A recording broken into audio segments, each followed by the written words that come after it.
Welcome, everyone, to Around the ACL. Michelle Thompson here with Trey Ryder and Wally Castler. And we have an entire show about our very first pro event coming up this weekend. Let's go. It's finally here. It's finally here. We're going to talk about the schedule. We're going to talk about singles, teams, elite players, and some contender or pretender. So, good show here for you. Wally, I know you're already there. So, you got, feet on the ground. Man, What's it like? there's something about a nice breeze, palm trees, and a rental car Mercedes that puts you in a good mood, ready for the Whoa. weekend. Yeah, No wonder I you're trying to pick us all up at the airport. I had no problem driving at all for this one.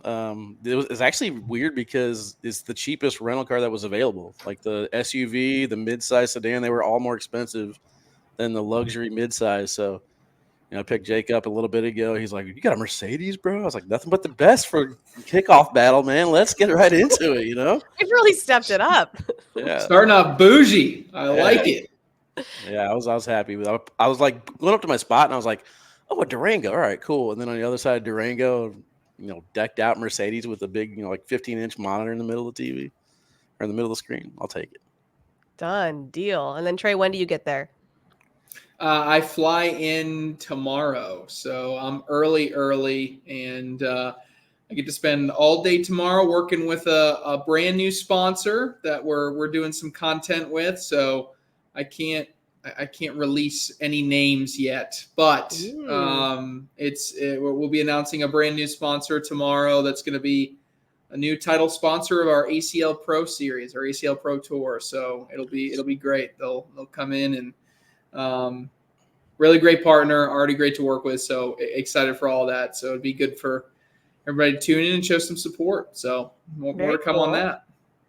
Awesome. Well, I get in tomorrow around 11 p.m. I finally figured out after 2 seasons that I can book later flights because 11 p.m. Eastern is not 11 p.m. for me. So I'm actually better off sleeping in because I used to book 6 a.m. flights, which means I have to wake up at 2:30 in the morning to get to the airport on time. And then I could get to the place around 3, 4 o'clock because I was worried about getting in too late. But then I was like, wait a second, I am 3 hours behind. This is stupid. I'm sleeping in, taking later flights. I got this season mastered, you guys. Yeah, I'm such a diva when it comes to nonstop flights. Like I inconvenienced myself at the beginning. Like I woke up at 5 o'clock in the morning just to take a nonstop flight, only to get to the hotel and still not be able to check in for 2 other hours. So like I could have taken the flight with a stop in between and gotten here and ready to go about the exact same time. But I mean, I don't know about you guys, what weather you've been having, but my weather has been absolutely terrible. It's been 70 degrees, followed by a hailstorm, then 30-degree weather. It's just been cold and miserable everywhere I've gone. West Virginia, Detroit had snow. So I am feeling this 60, 70-degree weather right now. I am in cloud nine. I'm telling you, I'm in a good mood. Glad to hear it. All right. Well, let's get into it. I wanted to start off by going to the schedule, make sure you guys know when to watch everything, whether it's live stream or the TV broadcast. So on Thursday, you can tune into the live stream at 4 p.m. Eastern. That's going to be your shootout singles. That's the normal places you're used to: ACL Cornhole TV, YouTube, Facebook, TikTok, and now this season ESPN Plus. So you can check it out there if you'd like. And then at 8 p.m., it's going to be the Florida Freeze versus the Georgia Sliders on CBS Sports Network. That is a live broadcast where you can find Trey broadcasting, me sideline reporting, and Wally in the audience, question mark? Maybe. Okay. we shall see. I forgot my Florida Freeze hat, though. I begged Jeremy Frazier forever for one, and he gave me one. I forgot it at home. So. Oh, my goodness. After all that. I know. Well, then we get into Friday. We're going to start off at 10 a.m. for pro women's doubles. That's going to be at your live stream court, all the various places I said earlier. And then we have national singles at 1 p.m. Eastern. That's going to take us into, there's also going to be the recording. If you're going to be there in person, we're going to record the CBS broadcast at 9:30, Ringers versus Burns. So please, if you're in the area, come join us for a broadcast. We do have VIP tables available and all sorts of various ways that you can sit in the audience or general admission for free. Saturday, we have 11:30 a.m. It's going to be ACL Pro Teams. That's going to be on your live stream court. And then you're going to be able to watch that CBS broadcast, the Burn versus the Ringers. That's on regular CBS. And then 3 p.m. is your national doubles. That takes us to Sunday. 10 a.m. is going to be your shootout doubles. 3 p.m. women's seniors and juniors singles, and 3 p.m. pro blind draw. Now, depending on what you want to watch, you're going to tune into one place or the other. The blind draw can be found on ESPN Plus, and then the women's seniors juniors is going to be ACL Cornhole TV, YouTube, Facebook, and TikTok. So that is going to be your schedule there, and we are so excited. Also, if you're going to be there on Friday, we're going to have the recordings for both of those. So that's going to be the Coasters and Woodchucks and the Ringers and the Burn. So you'll be there from 7 to about 10:30 if you sit for both broadcasts there. And I always tell people, because like I have friends coming for the Vegas one, I'm like, just so you know, if you're in the audience, you will be on TV. It's not like it's not like you're in an NFL game where you're hoping to get a flash of, something, or you got to be like courtside at a basketball game. In the audience at a cornhole event, you're going to get time on TV. And then they all said they're going to wear shirts with my faces. And I regretted telling them that immediately. So, well, it's better than someone having a sign that says Trey Ryder drives a minivan. Remember that sign? Yeah, that's in Detroit. You don't remember that one?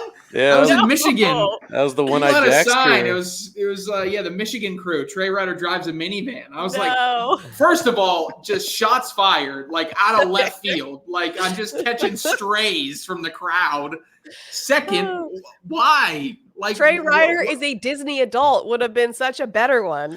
Oh gosh. That would have made so much more sense. That was Bob Stein from One Eyed Jacks, man. Those guys are great though. But that's amazing. No, I don't remember that. They rented at all. out every table, didn't they?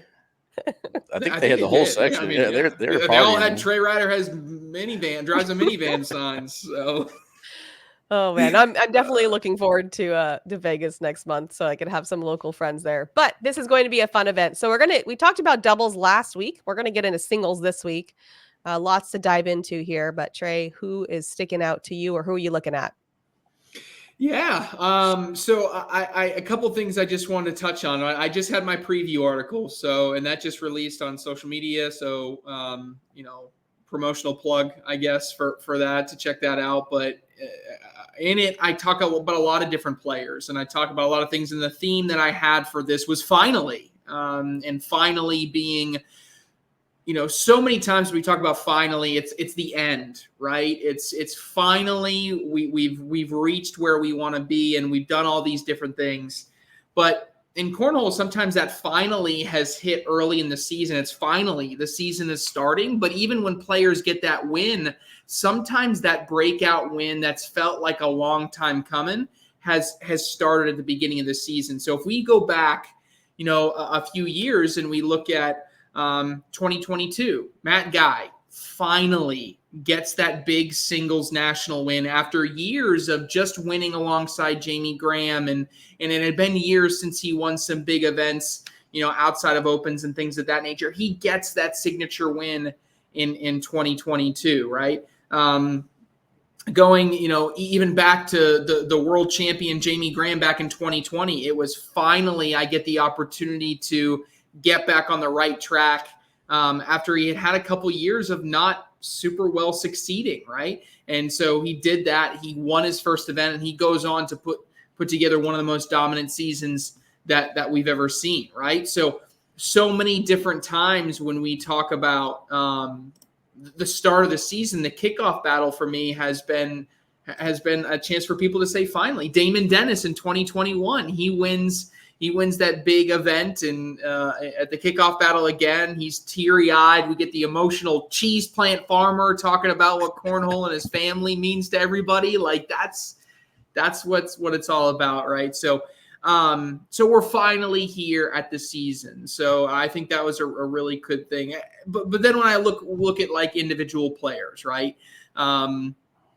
I talked about the world champs, the three last world champs, Jamie Graham, Trey Birchfield, and Mark Richards. All three have won the past 4 world championships within the ACL. I think all of them come into the season in really, really good positions. Mark Richards, obviously, the last time we had a non-world championship national event, Mark Richards wins it, right? He won the final chase at the end of last season. We look at Jamie Graham. Last time he was at a pro event, he won the world championship, right? So he's in the best form he's ever been in. And although Trey Birchfield hasn't had the singles success recently, there's no doubt right now that him and Adam Hissner are the best team in the world at the moment, right? They've won, 2 straight opens, almost a third. Birchfield's won everything. I mean, it's ridiculous, right? What they've been able to accomplish. And so the world champs are coming in hot. And so I look for those. I look for kind of that next tier of people that aren't the current world champs and haven't won a world championship, but should be there at the end. People like Justin Burton Jr., who I think is going to come out swinging. He swept this event last season. I think he's in the great form again to do something similar.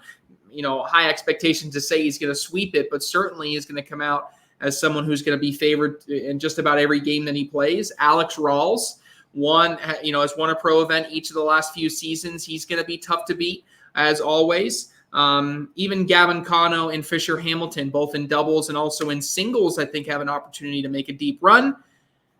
And then, of course, I look over on the singles side of things on the rookies. I think everybody is going to have their eyes on the 2 highest profile rookies out there right now, Jeremiah Ellis and Ryan Trader. And I think, if you polled 50% of the audience, as long as you remove the Ellies, I think we'll get an even 50-50 split of who's had a better open season. Trader has more true wins. He's won 2 opens, and he has the head-to-head against Ellis. Ellis has won his bracket just about in every single event that he's been to, with the exception of 1.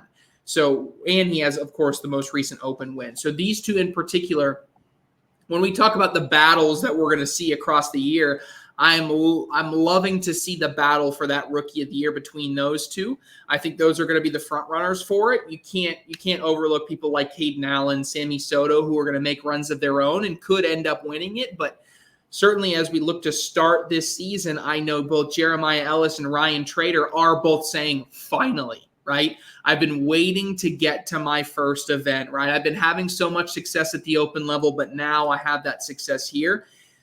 And the key for them this weekend is just going to be reset, right? Treat it like you have been playing so far. If you try to treat it as something different, that would worry me, because you can't. Because if you say this means more, this is more important, and you add that level of pressure onto yourself, you're not going to play like you have been playing at these events where you've seen so much success. So that's my word of caution to Ellis and Trader. Do you think it's backwards for Tony Smith? Yeah, probably. It is. It's almost like a lack of desire to, it's almost like it doesn't get his competitive juices flowing. He's such a type B personality. It takes a lot for him to get motivated, I guess. And so for him to be motivated at an open, he's just not going to get that level of motivation. Maybe when he plays with Mark, though, because the times that we've seen him play with Mark, it's all of a sudden like, okay, now he's like more focused. I think he almost feels that level of pressure of having to deliver for Mark.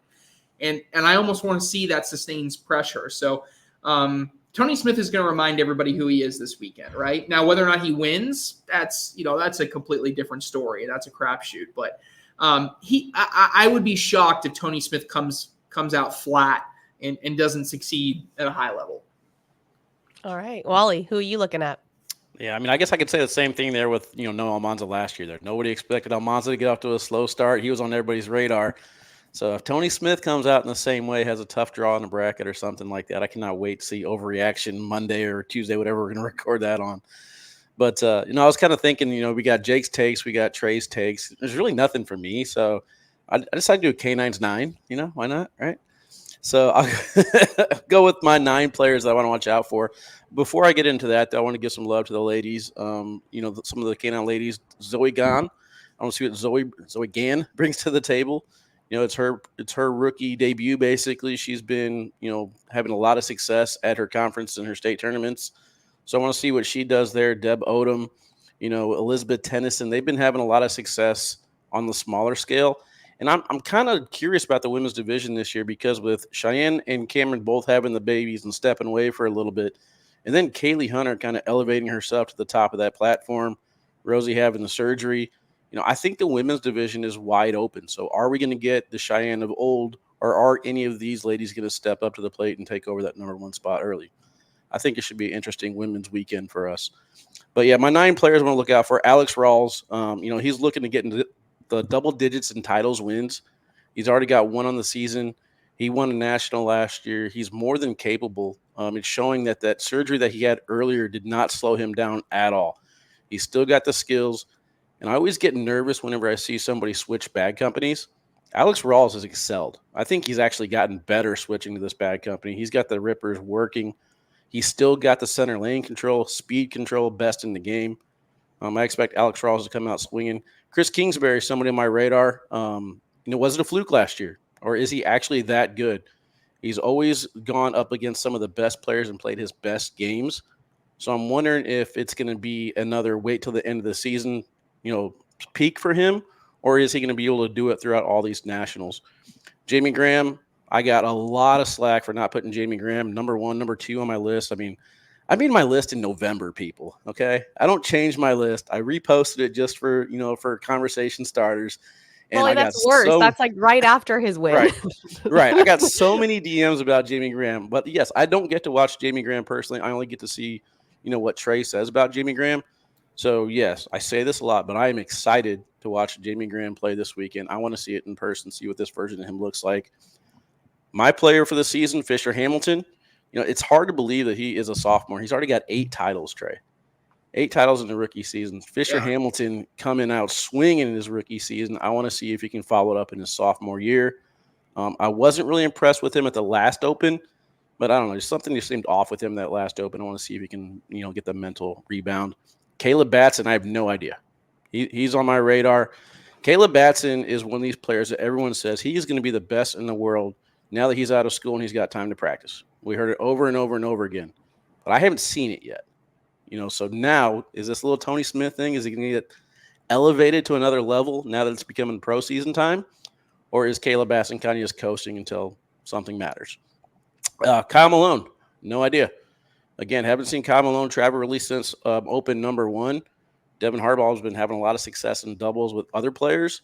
But, what is Devin Harbaugh and Kyle Malone going to look like? And more importantly, where's his singles game? Last year, he had that single success in the shootout. And he talked about, I want to be a better singles player. I think you got to play against some strong competition. Now, Florida's got strong competition, but you still got to travel. You got to get all that stuff in. Now, luckily for him, we're in his backyard. We're in Florida. So it's not like he has to adjust too much. But what does Kyle Malone's single game look like? And then finishing up with the final 3, Gavin Cano. He has been remarkable this entire season, going deep into brackets. You guys think he's got a finishing problem. I just think it's not his time yet. Gavin Cano, he wants it really, really bad. And I'm a little nervous if the pressure he's putting on himself is going to translate into a kind of a slump of a game. Frank Verona, rookie season, but if his role is working, Frank Verona can control the center lane and roll pretty much better than anybody in the game right now.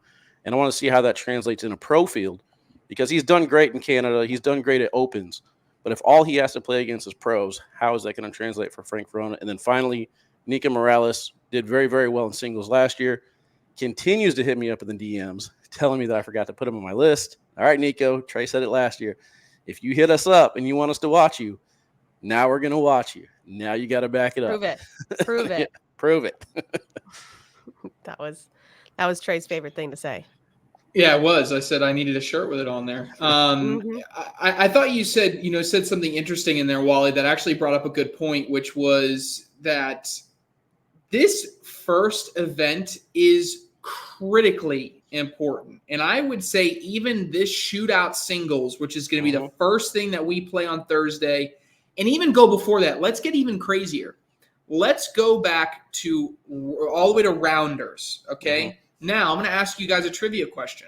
Here we go. Who was the number 1 seed after just rounders before the kickoff battle last year? Who got the number 1 seed coming out of that doubles bracket? How would you possibly know that? Schermerhorn and Neested? No. Oh. Eddie Grindersleeve and Caleb Batson. Now you say, well, duh, Trey, that makes sense. I would say, I think for a second, you shouldn't think about the end result backing up the fact that, yeah, they earned the number 1 seed. They were the best team. What if that one day was able to set them up for the entire season to have a really successful year? Because of their seeding out of those rounders, They had a decent run at the Kickoff Battle. Then going into the Cornhole Mania, they had a good seed, allowed them to ramp up and allowed them to play their best when it mattered. And that's when they went on that historic run. Then when we look at the third event and the fourth event and the World Championships, they're dealing with the number one seed. Eddie Grindersleeve and Caleb Batson were only not the one seed for one event last season. That makes a difference. Having that really good seed out of the gate, I think, is going to play a critical role in people's success throughout the entire year this year. On the flip side of that, right, having a bad seed or having a bad draw or not having a great first event, we've seen time and time of that how that can compound on itself and create this really negative effect for a top player. We saw it with someone, say, Noah Almanza this past season that you brought up, right? This is someone that if you look at, and Ryan Wiedenfeld, you look at how those two were seeded and played in that first Kickoff Battle event last season, and you look at who they lost to and you go, could they have won that game? Sure. Should they have? I mean, maybe. But at the same time, it was an even battle. But because of where they ended up via rounders, that's where they ended up. They had a tough break. And then the rest of the season, they're playing uphill. So I think it just goes to show how critical when we talk about these rounders coming out, both for singles and doubles, they really are in order to shape the seeding for these initial events. So it's not something that's going to be streamed, but if you look at your leaderboard and you pay attention to it, like the ability to go 3-0 versus 2-1 may make the difference between someone being a top 20 team and a top 50 team as we get towards the second half of the season with the scheduling and the teams that all these players are going to have to end up playing. Yeah, and you never know. Sometimes you might catch somebody on an off game, or you might just have the best game of your career during the right moment. But I have literally heard pros say, it doesn't matter, it's just rounders. And then I've literally heard them say the same exact tournament, we just had tough matchups. You did it to yourself. You put yourself in that exact position. One equals the other. Exactly. So, yeah. This is preventable. Everything matters. Yeah. That's a good point. It just wouldn't surprise me that when we see who those top 5 seeds are going into that first bracket, like just put a pin in that and put a mental note of like, how do those teams fare throughout the entire season, and how do those players fare for the entire season, right? Because it makes a difference having the good seed out of the gate. Yeah, absolutely. Next up, we are going to get into our teams. Our first one is the Freeze versus the Sliders. That is, once again, Thursday at 8 p.m. It is live, so you can watch that on CBS Sports. You see the players there in the graphic. I'm not going to read them all, but Trey, any notes on these matchups or anybody you want to highlight? Yeah, well, first of all, we've been saying it all off season, and my goodness, when I started looking at the lineups, you just continue to get reminded how ridiculous the Freeze lineup is. I mean, you look at this: Alex Rawls, Alan Rawls, Chris Kingsbury, Cheyenne Bubenheim. Like, I'm trying to go in order here, and I haven't even gotten to I had to get to number 7 before I say the words Jeremy Frazier. Your 7th best player on your team is Jeremy Frazier, right? We're talking about Matt Sorrells being number 8, and that's just assuming that, PJ Knott isn't as good as Sorrells or Andrew Labrador or Curtis Hadd.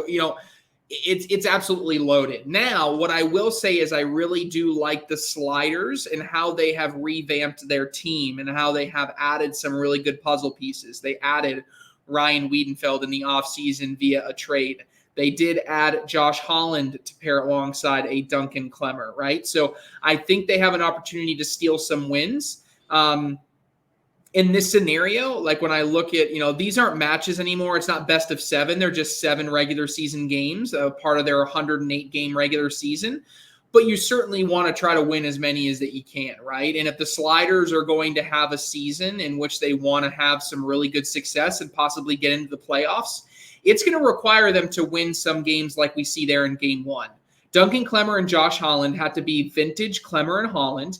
Yes, you are going against Alex Rawls, who is back-to-back years the number 2 player in the world, but he's paired with an elite player, right? Duncan Clemmer and Josh Holland should go into that saying this is a game that we can and should win. And if they can do that, then the Sliders are going to be on a much better path than they were in previous seasons. I'm really interested to see Cameron Belvin, just a month and a half off of having her first child. So congratulations again there. She gets to play with her true doubles partner for the season in Tice Cobb, going up against a Matthew Sorrells who's making a comeback, and a Blaine Rozier. That's a really, really good matchup that I can't wait to watch. I think it still favors Sorrells and Rozier, but Belvin and Cobb, those are two players they're both playing like the best that they've played in the past. We know that they can succeed, and it could be one that they could ultimately win. So, Meesh here, I still think the Freeze are going to be a team that's going to be dominant this season, but I'm really excited to see. I'm more interested to see how the Sliders come out, how they come out swinging. Either one of you know anything about the elite player, Brandon Patterson? Yeah, Brandon Patterson had a strong showing. I believe it was in West Virginia. I don't know if he had the king seat or if he went deep back to the finals of the king seat match, but he was, I want to say 40-some rounds with one of the top-tier pros that he played against in his bracket. He looked very impressive doing it, too. He was controlling. He hit his pushes at the right time, kept great composure. I can't remember exactly where he's from, but I've seen him play a couple times now. Both times I've seen him play, I've kind of twisted my head like, who's this guy? I'm going to keep an eye out for him. One guy I want to focus on the Freeze is Matt Sorrells, because you keep in mind during that draft, they traded away Ryan Hart to get that pick to pick up Matt Sorrells. So if I'm looking at the two head-to-head right now, would I rather have Ryan Hart or would I rather have Matt Sorrells? And I honestly don't know the answer to that question. I'm probably leaning more towards Ryan Hart. And if I look at the rest of the Freeze team, I feel like Ryan Hart could pair up better with those other Freeze players, just in case this one doesn't work out. But Matt Sorrells, very familiar with Blaine. They practice together quite a bit. I do like what the Georgia Sliders have done, pairing the pro partners with the pro partners. But it reminds me a lot of the Michigan Marauders last season, and that didn't work out too well for the Michigan Marauders. So we'll see how it works out here for the Georgia Sliders. But I got Freeze going here 5-2. Okay, so you said Freeze 5. They have 5 wins? Yep, 5 wins against 2 for the Sliders. That's my prediction. All right, I like it. Next up, Coasters versus Woodchucks. This is going to be Friday at 7 p.m. for the recording. It's going to air on the 11th at 9 p.m. on CBS Sports. So set your recording for that or be ready to watch that. Trey, what you think? It's number listed, 1. Yeah, it's actually going to be match number 2 on the broadcast to build a little bit of suspense, but we're going to move Frank Modlin and Jamie Graham against Storm Hogue and Nick Moore into game 1. But my goodness, Trevor Brooks, Berkeley Pear, Jacob Trzynski, and Jeremiah Ellis. Are you kidding me right now? So there's so many different elements here, right? I think there's actually some pressure on these teams to deliver from a pure entertainment perspective. Look, everybody is expecting that game to be just so amazing to watch. That's some pressure in there, right? Imagine if Brooks, Pear, Trzynski, and Ellis just kind of go up and throw the bags in the hole, and it's just very low key. That's to an extent, you almost have to be the team that can find a way to focus, right? Because I can see a situation where both start to get a little bit loud and the other ones are trying to get louder than the other, and then it becomes bad cornhole because they're focusing too much on talking and not enough on throwing the bags. There's got to be some level of balance here. I'm actually really interested to see how Trzynski and Ellis play together. That's such a unique combo that's going to be a lot of fun. We are doing a little feature on Jacob Trzynski, and it is a really good feature. It's a good little clip there that will show there. But it's Ellis's debut. The Ellies finally get to see their guy on television. I think that's really important, and people are going to be excited to see that. And I think ultimately it just comes down to how can he fare and how does he perform when the lights are brightest, right? People can say all the time that he's been in all the different situations. I promise he hasn't been in this one before, right? And I think what's also really good for Ellis, in the grand scheme of things, for him to have his first television broadcast appearance in a teams match that is one of 108 games that contribute towards a regular season, I think that is the best possible news for him, because it's not as if his debut is going to be in the semifinals of a singles national. Like, that's a lot of pressure to also experience the lights of a TV broadcast all at the same time. He at least gets to get this experience off before he goes into that. So I think that's going to be an interesting one. I'm also looking for Zach Scheibner and Alec Ryan to throw really well together. Miranda and Lori are always a team that on paper, when you add their individual successes together, you don't always get you wouldn't expect them to always finish at the top, but they have such good team chemistry that a lot of times in these teams matches, they can surprise a lot of people. Michelle's on mute, but I'm assuming she's going to turn it over to. Yeah. I'm sorry. You guys, my dogs are snoring so loud, I just keep muting myself every time I'm not talking. They are enjoying this broadcast, let me tell you. Wally. All right, yeah.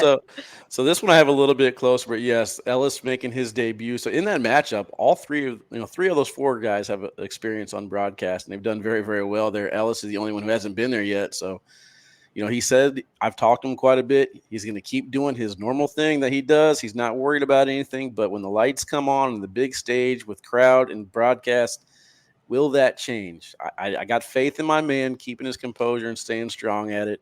But I actually have this one going 4-3 going into this. I don't think the Woodchucks have a single win yet.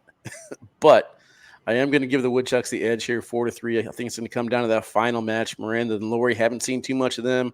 Tyler and Caleb Franklin, I think, pretty sneaky team there at the end. I believe they could pull one out. The elite players, Colin Hodette and Dawson Manuel, very interested to see what they do. They have been, having a lot of success at the regional level and taking on some big names. I think they can translate to the main stage. Yeah, I was curious about that. So what do you think about Eric Davis playing with an elite player? They're from the same area, right, Trey? Yeah, they play together a lot, and if they don't play together, they're playing against each other. Bag selection wise, I think they're going to be okay. I mean, Dawson's got a little bit of a roll bag and things, and it's got some different shot selections, but Eric can throw just about anything, so I think they'll be just fine. Dawson. The question is just because is Dawson going to be able to handle the pressure, right? Because he's never been anywhere close to that, right? I mean, think about it. He's never been even into a pro event. This is his first year even in the elite experience. And then, boom, first pro event, let's put you on TV. That's a big jump to make. So. Welcome. Yeah, you were talking about the bag selection with Trzynski and Ellis. I believe they both throw similar bags. The Viper R and the AAR Rippers are pretty close together. So I don't really think it's going to be that drastic of a switch for them. I think it's just gonna be the mind game. Will Trevor and Berkeley try and get in their head? Because when they paired up together in the offseason, this is all I want to see. Berkeley and Trevor just talking trash to everybody they played. Jeremiah will feed off that, no problem. And I'm not sure. All right, last up, Friday, 9:30 p.m. We're recording that CBS broadcast, the Ringers versus Burn, to be broadcasted the next day. So we're showing 3 matches here. So Trey, what do you think? Yeah, and all of these are going to be great ones. I think the most interesting thing here across the board has got to be all last season, the Pennsylvania Ringers, they were able to win, the team's world championship, but they did it when they had Justin Burton Jr. and Devin Harbaugh together as a team. And in the first game and first opportunity of this season, we see them split up. So I think that's going to be interesting. I think they're trying to really spread out that talent to see if they can snag some additional victories and be even more dominant than they were last year. And time will tell if that's going to be a good opportunity, right? I think on the Burn, on the left, I have some question marks, right? How are Colby Shearer and Chris Roybal going to play on television? We know Derek Holland and Moses Sasweta are going to be solid. I think the safer bet would have been to put Holland and Sasweta in the same team, have Reynolds and Lopez go head-to-head against Troxel and Tennyson, and see if you can get those 2 out of 3 wins and move on with it and put the rookies together and see what happens. Them by splitting it up, they're saying we're going to see if we can, perhaps get some experience with our rookies and see if they can blossom right in front of us. So I think it was an interesting strategy by both teams to split up their top players. But in the end, I think it's going to be very, very evenly matched. I'm also curious about what Colby and Derek will be throwing. I feel like they don't have the same style, but we shall see. Wally, what do you think? I don't know. Didn't we see Derek Holland break out some roll bags early in the season? I mean, those were like ugly, like hop flops, hop Hey, flops they or worked something. though. They Yeah. went in. Yeah, I was actually looking at this and just looking at the titles, ringers for Spurn. I'm taking ringers, but then looking at the matchups, I really do like what the Burn have done here. I don't like breaking up Harbaugh and Burton Jr. I think that, we talked to Windsor last year. I think he said set the tone early. I think they had a pretty good opportunity here to set the tone early by taking down Derek and Colby with they were thrown together. And then going into that final match with Troxel and Tennyson against Jeff Reynolds and Ty Lopez, I feel like that favors Reynolds and Lopez. So I'm going to take the Burn here 2-1 on this one. But it's the second names on the ringers that I have a lot of concern about. Matthew Creek Killer, he's got some off-field stuff going on right now. Him and Justin Burton Jr., what kind of style of play they're going to have? I think if the ringers want to come out and just run bags and put them in the hole, I think they're going to be shocked at how well the Burn can compete with that in round limited format. If they muddy it up a little bit, I like their chances better that way. So it all comes down to strategy for me, but I got the Burn going 2-1 here. Interesting. All right. So that wraps up our teams. And then, as you know, the other teams that will be playing will be on the live stream court. That's going to be Saturday, the Virginia Cutters versus the Freeze and the Bully Baggers versus the Colonel. Is that right, Trey? The Freeze play the Cutters? Okay. So they're playing the Cutters, both. yes. Okay. Yep. Got it. All right. I also wanted to get into just quickly talk about some of the elite players. We know that this season, as an elite player, you are able to qualify for your chance to play in our shootout and national events. So I just listed them here for you guys. Just wondering if anybody's sticking out to you, whether it's for the shootout or for the national or singles or doubles, that you think maybe has a chance of getting there. What about for you, Trey? Yeah, so it's a really interesting list when I look at it. I think the ones that jump out to me first, names that are going to be the most familiar, right? Spencer Fabianar and Tony Forbes in shootout doubles. I think they're going to be a very tough team for anybody. I think a lot of it's going to rely on Spencer Fabianar. I had a chance to see him at some of the opens, plays exceptionally well. He came here to Rock Hill and played in a regional, and he was okay, but it wasn't the best that I had ever seen him play. We know Tony Forbes is always going to deliver, so I think it's just a team that will have some upside there. On the shootout singles side, I also think Tony Forbes is obviously going to have an opportunity there to do really well. Brandon Patterson, who's going to play on TV, is obviously for the Freeze, is going to have some level of expectation. On the national side, local here to Rock Hill, Matt Wilson, someone that's been showing up and showing out at a lot of these different opens. And the only time he's losing is when he's losing close games to top level pros, right? So he's time and time again shown that he can compete at that level. So he's going to have a tough seed coming out of the gate, but even with that tough seed, I think he has a chance to at least win a game or two, even if that means in the elimination bracket. Jaden Ellison is going to be obviously tough to beat, but another one is Zach Aiken. Zach Aiken is a young kid, again, from our area. He's a high PPR kid, and someone that's going to put a lot of bags in the hole. And then, sometimes it's one of those things where you just see he throws a 10-2 and loses, and you're just like, what happened? And sometimes it may just be that open board style game that sometimes allows the game to be a little bit easier for his opponents. But, those are some of the ones that I'm looking at. Wally, how about you? Yeah, a couple standouts for me. Obviously, Tony Forbes, what he did on the broadcast at New Year's there in Myrtle Beach. He's got the experience. He's got the confidence now. He knows he can win on the main stage. I mean, I feel like I'm giving a lot of California love here. Adrian Brunson and Ty Morris, a couple of youngsters out there that have shown that they can compete with some of the big dogs on the big stage. At a national event, though, at a pro event, again, a lot of pressure on these elite players just to try and make it into the big show. Trey, so correct me if I'm wrong. Is there going to be a chance for these elite players to make it into the pro bracket? Don't we have a few, everybody on this sheet is in the pro bracket already, for sure. Okay, so I wasn't sure if they had to qualify in, kind of like we did with the PDC last year, if they're already in. Yeah, okay. All the qualifying happened throughout the season, so they knew they were going for a while now. Yeah, and then Austin Waskow and Quinn Reeves, a couple players on my doubles radar. And then Mason Trader teaming up with Micah Oakes. I want to see what Mason can do. All the spotlight's been on his brother. There's a lot of talk around St. Louis. They're like, Mason, pass up your brother in the standings. Go out there and show your brother what's up. Play him one-on-one. I want to see who wins. Like a lot of that fun stuff, little trash talking back home. So I want to see what Mason can do. Yeah, awesome. Oh, sorry about that, guys. It was just spam. All right, moving into contender or pretender. We did this with singles. Now we're going to do that with doubles. So read off some teams, and you let me know if you think they have a chance to win a national doubles event. First one, we've talked about it a few times now, but Trey, Jeremiah Ellis, and Ryan Hart. Contender or pretender? Yeah, I got to see what Ellis is going to do on a broadcast court before I put him onto a contender, right? Because I know Ryan Hart, once he gets to a broadcast court, can excel at a high level. We saw it in shootout, right? Shootout but a smaller field, though. I want to see more consistency out of that. For now, I'm going to say pretender. I don't know if they have that ability to go through a complete gauntlet of players in order to get there. Because once you get there, you both players have to be playing at an exceptional level. For now, I'm going to say pretender. Wally?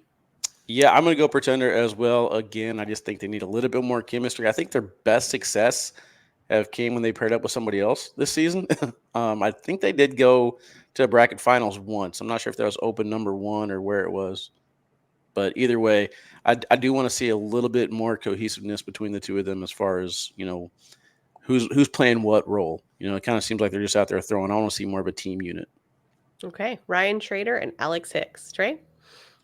I'm going to go contender here. I think these two individually can show that they can play with the best in the world. I had some concerns middle of last year with Alex Hicks and his ability to perform on a broadcast court, and my perception kind of changed even when we got to Spencer McKenzie's. And even though that's kind of a different vibe, it showed me that he could potentially do that. We know they have the talent to win a bracket, so that's not really the answer. The question I have to answer, it's can they perform at the highest level? I think they both can. So I'm going to say contender. All right. Wally? And I feel like a canine hater right now, but I'm going to go pretender here. I feel like Ryan Trader's strength comes whenever he's walking down to the other end of the court after a round. It's like he's almost psyching himself up a little bit. You take that away in doubles. They had a strong showing 2 opens ago, and then the last open, they just kind of laid an egg. I didn't really see them on the broadcast court because they had an early loss and then didn't rebound back from it. So 1 good, 1 bad. I need to see another one before I put them in the contender category. Josh Holland and Duncan Clemmer. I am just absolutely delusional for what I'm about to say, but I'm going to say contender. And I don't know why. And look, and I want to be very clear about why I'm saying contender.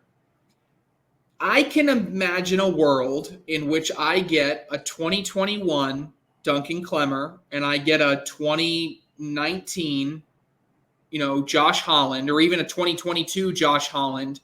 And those two as individual players, if we pair them up right now, nobody would be doubting their ability to win this entire event because they both had that factor of just being absolutely dominant. They just can't get bored. And they have to channel in some. I would definitely not put them really good favorites in any way, shape, or form. I wouldn't even pick them to win. But I guess I'm saying contender because I can see a world in which they go on a run and they take something down this season, even though it's unlikely. Wally? Yeah, I'm going to say pretender just for the mindset because, yes, the skills are there. I don't know why I do like this pairing, though, as a team.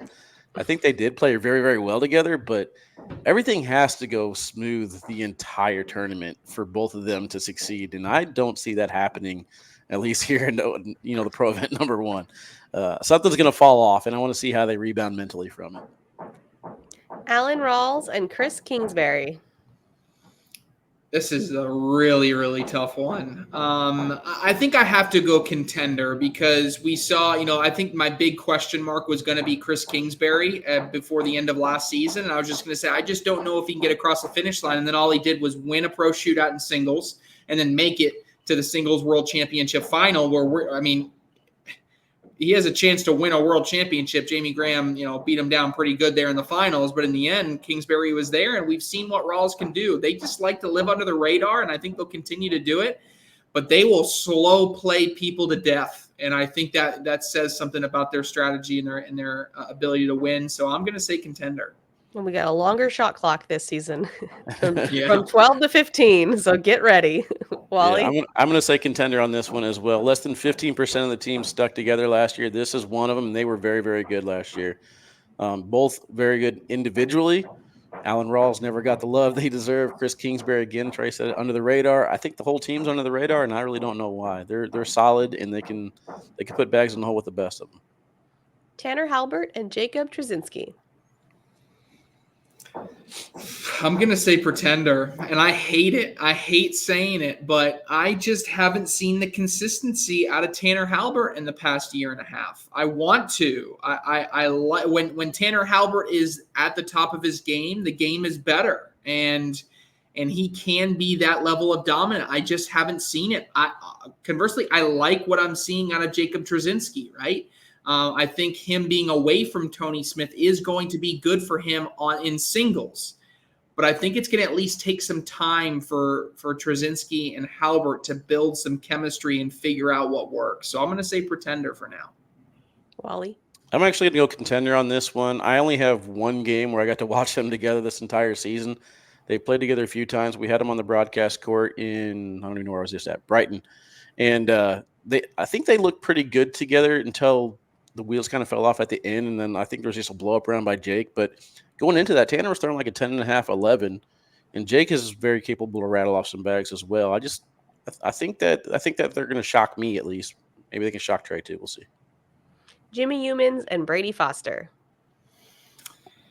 I'm going to go pretender here. I got to see a very high level out of Brady Foster. We know Jimmy Humans can get there. He hasn't necessarily been able to get across the finish line, but I know he can flip that switch and be able to do it. I just have not seen the consistency yet for Brady Foster to necessarily win the entire event. They'll make a run. You know, I can see him in a bracket final, but to get all the way to the end and get across the finish line, that'd be tough for me to see. So I'll say pretender. Wally? Yeah, I'm going to say pretender for now. Loved what I saw out of Brady Foster and Jimmy Humans in Brighton, Michigan. Brady, I believe in singles, was top 5 in PPR. So he's shown me he's got it in him. He's improved a lot from what I saw early in the season to now. And I did like the chemistry between Jimmy and Brady. You know, they're joking down and forth to each other, just having fun mid-matches. Like, it's not really that serious. So they're playing a little loose. I think that could work out in their favor the further we get into the season. All right. Just a reminder that when you're watching all of our events for singles and doubles and the shootout and pro women's doubles, all of the finals will be held for the Kickoff Battle number 2, which will be in New Orleans. So bringing it down to the final 4, I think for women's final 2, to see who the winners are for that. All right. Let's go hot takes, Trey. All right, I'm just going to give my winners. I wrote my article. You may have already seen him by now, but I am going Justin Burton Jr. to win back-to-back national singles kickoff battles. I have him winning national singles. Alex Rawls taking home shootout singles. I really like what I've been seeing from them. I can't overlook what I'm seeing from Adam Hissner and Trey Birchfield. They take down national doubles for me. And then shootout doubles, Gavin Cano and Fisher Hamilton. They won a round limited event last year. I think they can do it again. Gavin Cano is red hot right now. Those are my 4 winners that I'm projecting for this kickoff battle. Wally? All right. I'm going to go opposite of you, but very entertaining singles finish. He will not get gored this year. I'm taking Jacob Gore to take down singles. And I'm going to go with Fisher and Gavin to take down doubles. Oh, the revenge. He wants it. I guess I'm of the little, Gore. I know I'm a little lukewarm. I'm not picking the winner. I was just picking a bracket winner. But we talked about him being underrated. Alan Rawls is going to take down a bracket, national number 1. He deserves the love. So we'll see it. All right, that's one of those takes. That's one of those takes that's like it is actually pretty warm, but it shouldn't be. Does that make sense? Like, Alan Rawls wins national brackets. Still no love. Yeah. It shouldn't be, but you deserve it, Alan. You can do it, and we all know you can. So let's shout it out there for the world to hear. All right, guys, you can tune into all of that action this weekend. Don't miss any of it. We'll see you there, and see you next week.